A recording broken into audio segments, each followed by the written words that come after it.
Commando. Bosnie, août 1995. Un Mirage 2000 abattu par les Serbes, le lieutenant Souvigné et le capitaine Chifo torturés au cours d'interrogatoires incessants. 18 ans après, l'armée de l'air n'a pas oublié. En accueillant 400 militaires de 13 nations à Kazo pour un exercice de grande envergure, elle cultive son expertise dans la récupération de personnel en territoire hostile. À l'heure des coupes budgétaires et des fermetures de sites dans la défense, cette spécialité française est très largement préservée. En fait, seul Israël et les États-Unis partagent l'excellence de l'escadron d'hélicoptères Pyrénées et du commando parachutiste de l'air numéro 30. L'équipage et les commandos disposent d'atouts considérables. Il y a le Caracal, 11 tonnes de technologie et de performance, ravitaillable en vol grâce à sa perche télescopique. Il y a le formidable bouclier que peut leur offrir une coalition internationale. Pour les missions les plus périlleuses, jusqu'à 60 aéronefs d'accompagnement. Et puis il y a le doigté des navigants. Vol à 30 mètres du sol, en formation, de nuit la plupart du temps, treuillage, appontage, ils doivent savoir tout faire, partout. Rencontrer des zones maritimes, des zones terrestres, désertiques, des zones de haute altitude.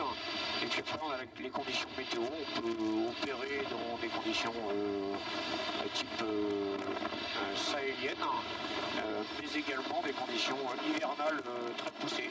C'est assez consommateur en heure de vol, mais c'est le prix à payer pour être relativement à l'aise dans ce type de mission.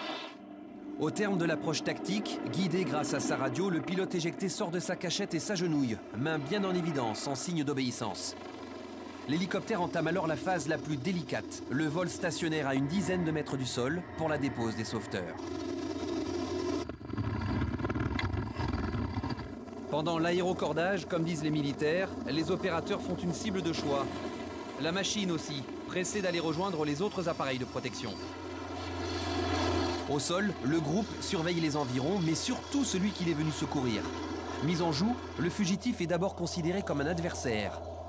Fouillé sans ménagement, sous la menace bien réelle d'un pistolet automatique. Scène presque surréaliste pour les non-initiés.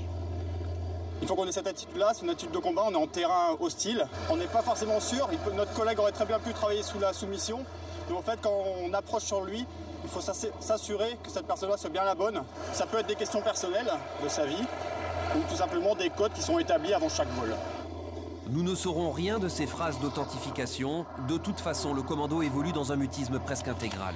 Rafut de die-die, ready to pick up. Fin de la mission. L'équipe et le rescapé s'échappent par grappe, encore et toujours pour réduire leur exposition au tir. Le risque, voire le danger, reste pourtant réel et assumé au nom d'une éthique. Ne jamais abandonner un camarade derrière les lignes ennemies.